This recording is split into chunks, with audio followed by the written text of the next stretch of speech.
Hey everyone, my name is Aristotle and I'm here with the Interactive and Immersive HQ. Today we're going to talk about Pixera Media servers. And whether you are deep into immersive media or just starting out, I believe that media servers should be a subject you should be at least familiar with. And I believe Pixera is one of the key players in the game at the moment, perhaps offering some unique features, which we're going to discuss later on. And at this point, I'd like to take this opportunity and thank Pixera for sponsoring today's video. Let's start with a bit of a background on Pixera. Pixera is made by a company in Austria called AV Stummfilm, which has been around since 1975 or about then.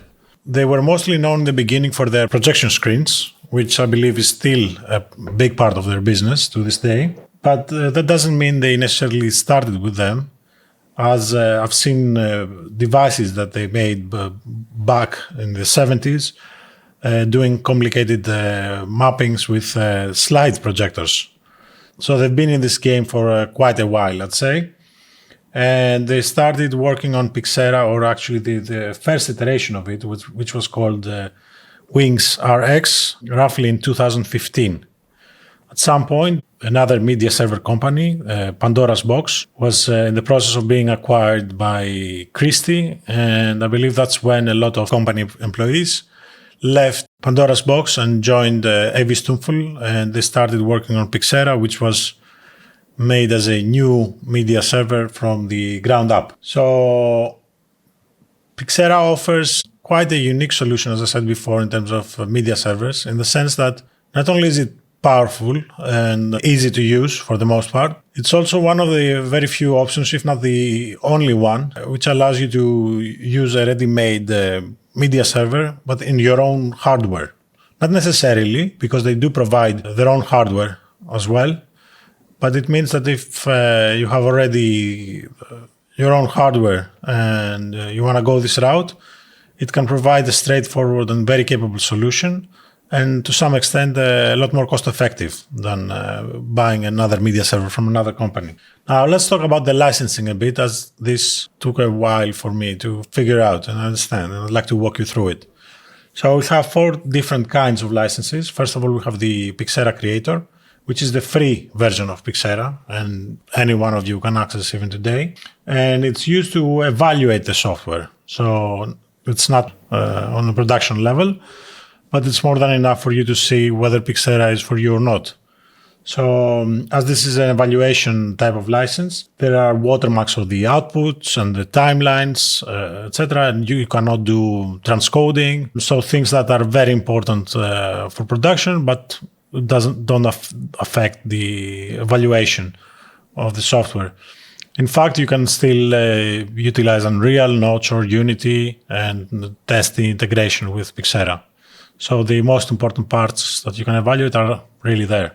Then we have Pixera Director, which is mostly used, let's say, for pre-production. So it would allow you to design your own show and figure out the mapping of the projectors and the LEDs, etc. Or it can be used in conjunction with other player or server licenses. So you can program the show and utilize the player or server licenses for outputs. The Pixera Player is meant as that, as a player license. So you can either use it as a standalone thing when you have made your show with a director and you just want to install it on a venue, or you can combine it with the director license.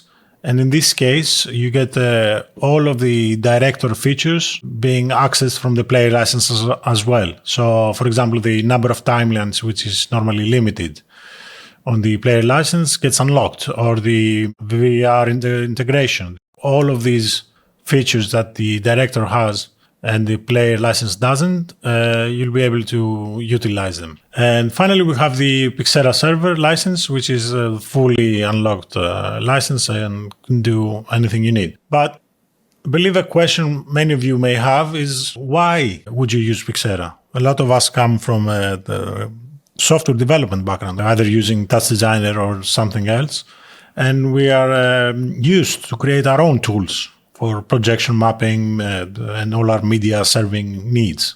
Well, while this is true, and the systems we have built in the past, or the systems that are already out there, built by other people using TouchDesigner or other tools, are quite impressive, not everyone has this skill to do that, and not everyone has gone through the process of learning these tools to be able to produce production-ready environments and utilities.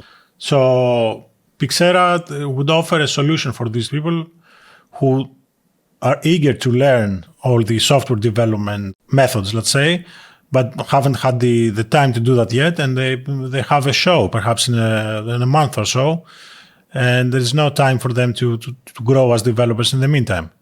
But also for people who are seasoned developers, I believe there is a case for media servers like Pixera to be used, because sometimes you simply don't have the time. And as we all know, time costs money. And if I was to do a show and I would need, let's say, a couple of weeks or 3 weeks to program something that would do a very complicated projection mapping setup, when on the other hand, I can buy a Pixera license and have this done within half a day, there is an argument for saving money as well and making our lives easier.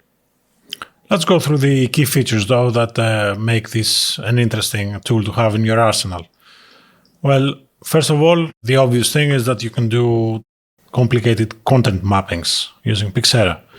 So not only you can use screens to do your mappings, you can also use projectors, where Pixera has an extensive library of almost all the projectors out there, and it comes with values such as luminosity and throw ratios and things like that, which would normally take up a lot of time to not only get, but also set up so you get a uniform result. Say, for example, when you have an environment with multiple projectors of different type. So getting consistent results out of complicated setups is something a lot more straightforward to manage with a media server. Now, let's go into the highlights section. So you get the XR, AR, and VR integration with tools such as Unreal Engine, Notch, and Unity. All of these are sort of plug and play. So again, a very nice thing to have. You get a lot of projection mapping tools like dynamic soft edge for the blending of the projectors. In fact, this can be calculated not only on static surfaces, but moving surfaces as well, which is quite impressive. Also, you get a very interesting 3D pre-visualization tool, which can be, again, time-saving and impressive for the client. So you would definitely be able to set up a thing like that elsewhere, but having it be so straightforward and easy to do can be a key thing in terms of winning a gig. Sometimes everybody loves previews, and having it done quickly can be a big plus. You can obviously do three-dimensional compositing using your projectors or screens. And again, while this is definitely doable elsewhere, it's not the most straightforward thing to do. So I've tried it out with Pixera, and I have to say it is quite easy to achieve. So here you see how you move the objector's viewpoint, let's say, and things get automatically calculated. You can also do mapping on 3D meshes, so for complicated mapping setups. This again makes for a very straightforward approach. There is a process for making graphical user interfaces with Pixera. Now, along with everything else, you obviously get various things like real-time effects. You get options for all sorts of live inputs, most notably NDI, which you can also use for output. Same goes for audio. You can output multi-channel audio. You can use Dante and all that sweet stuff. Now, for me, the most important advantage media servers have over the custom-made system is the timeline. And you can see the timeline being featured among multiple levels of the highlights here. And for those who haven't tried building their own timeline, all I have to say is you'll definitely remember the first time you do. We were so used to looking at timelines that we don't understand how tough they are to make. And especially in the context of a show, where sometimes timelines are very important, they can be a critical aspect of your setup. So having something ready with all the tools necessary for adding cues and loops and all that sort of thing, and having the access to change all sorts of different things using the timeline in a reliable manner, it can be a great plus. So keep that in mind. Now, with all that said, let's go have a look at the interface. And after that, let's create a simple example of a Pixera show. So here we are, we've started Pixera, and we are greeted with a very simple interface. In fact, some would argue it looks suspiciously simple, in the sense that how can it deliver all its promises when it looks so empty? And those were my thoughts in the beginning as well. But having spent some time with it now, I can say I'm quite surprised with all its capabilities. I think its beauty lies in its simplicity, really. So let's have a look at what we have here. The interface is divided in 4 different tabs, and every one of those is supposed to be representing a different part of your show-making process. So on the first tab, we have screens, which is where you build the 3D environment of your scene. So this is where you would add cameras, displays, LED panels, your DMX lights, and projector screens. And you would position them in 3D space exactly like you want them to be, so you can map accordingly. On the second tab, we have the mapping area, which is where you find all the different projectors with a list that's quite extensive, I have to say. I mean, I keep scrolling and I cannot reach the end of it. So this can be super helpful, as we said earlier. And here is where you have your output. You can output through NDI, ArtNet, Spout, Unreal, or the GPU. Further on, we have the compositing tab, which is where the actual show programming is happening. So we have our timelines here. We have access to the media and inputs we can do our content mapping with. And finally, we have the control tab, which is a recent addition, as far as I understand, to Pixera. And this is where you can do more advanced stuff, like advanced signal flow programming. You can access drivers for various useful devices, or in fact, add your own drivers to the list. Protocols such as OSC, ArtNet, SACN, etc. And various tools. So you would be able, for example, to create a sine wave using this tool. But also you would be able to create control interfaces in this area, which is another useful thing that Pixera allows you to do quite easily. And we will cover that in the third video of this Pixera series. So with all that said, I'd like to get started with something quite simple really, but based on a past project of mine, where I had to do some mapping with LED screens. And even though it's a simple task, it still took me quite a while, actually, like more than a few hours to set it up so it's flexible. And you'll see what I mean in a bit. So my setup was like that. I had 3 different displays, say like so, and one of them was rotated.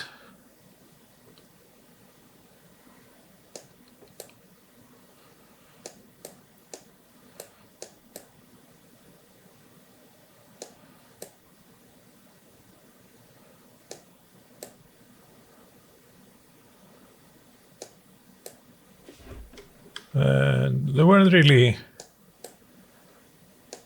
really perfectly aligned or anything like that. That's why I'm not using the snapping function. Pixera comes with a very nice snapping function where if you grab any side of the screen and it snaps to the line closest to it. So that can be quite useful as well. So say my setup was like that. The difficulty being here that every one of these displays has a different resolution. Actually, one of them is 4K and the other ones are HD. So that alone is an issue in terms of mapping. Like if you were just to crop the output texture and trying to do it that way, you would have to do scaling of the texture, etc. But also calculating the gaps in between can take a while. And if you were to just crop and place the textures on your outputs, you wouldn't really have a dynamic setup. And when you go on site, you really need a dynamic setup. So in fact, the displays will never be in the positions you planned. So being able to move them in your 3D scene and change the mapping accordingly is a massive help. Now, we're absolutely able to do that in TouchDesigner or anywhere else and set up a system that is able to do that, but it will take more than the 2 minutes that it takes here, absolutely. So going on the compositing tab, let's take an NDI input. I've already started TouchDesigner and used an NDI top to output the texture. And we see that if I move the timeline a bit, we can see that the preview is not active. So if I go here, you can see on the right-hand side, we see all the parameters for the thing we've selected, like in this case, the NDI input. And I believe there is a checkbox here, which allows us to show NDI in preview. And very quickly, we should be able to see the TouchDesigner input. Now, this works fine. This is being shown on one of the screens, though. We need to change the mapping for that. If I dive into the current screen area, it will give me a more useful interface for the mapping. So I'm able to grab this texture now. And if I was to just snap it here and scale it, I can map it as I see fit. Now, another interesting thing is that this mapping is tied to the timeline. So I would be able to change the mapping dynamically as time progresses or depending on the cues. So it may be that you have a scenario where at some point in your show, all of the LED displays show the same content, or you need to transition from that to the display each display showing different content, or two of them showing the same and one of them showing something different. And this is in fact something I had done in my show. And that again, wasn't really super complicated to achieve, but it took a while to program. Whereas here it's super straightforward. So the final thing we need to do for this to work is to go in the mapping area and either grab every output of our GPU and drop it into each separate display, as we see fit. Or you could do the same thing by going in the output routing tab here, where we see all our individual displays connected to the GPU outputs. And that's all you need to do, really. You're done. Another interesting thing to cover is, let me exit this mode here, is that you have all these effect modes here, which are actually GLSL effects, and you could also add your own. And again, these are mostly color grading and transforming options here, or like things like vignettes and gradients. And you can add those on any layer and adjust them. So what this means is that you can very well add your own effects here. Things that you may have found in Shader Toy, for example, or your very own GLSL creations. And there are already some quite useful ones on the list, like chroma key, the cropping, blurring, edges, gradients, things like that. And you can not only you can animate those and you can change their effect along the timeline or with specific triggers, but you can also change the blending modes. So if you know what you're doing, you could achieve quite a lot with those, I believe. Now, this was a very simple walkthrough, admittedly, but I believe it shows how something like Pixera could not only save us time, but also provide us with tools that we may not have the time frame or skill to build on our own. On the next part of this series, we are going to cover a more advanced setup using projectors this time, and I'm already looking forward to doing that with you. Hey folks, thanks for watching. If you like our YouTube content, I highly recommend you check out the Interactive and Immersive HQ Pro. The HQ Pro is the only comprehensive educational resource and community for immersive design, TouchDesigner, and creative tech pros. In the HQ Pro trainings, we cover almost any topic you can think of, and we go way more in depth than we do in our YouTube tutorials. We have a private group where Matthew Reagan, myself, and our other industry veteran and pioneer teachers answer your questions every single day. If that sounds cool, click the link in the description to learn more. And if you enjoyed this video, hit that like button and don't forget to subscribe for more free TouchDesigner and immersive content.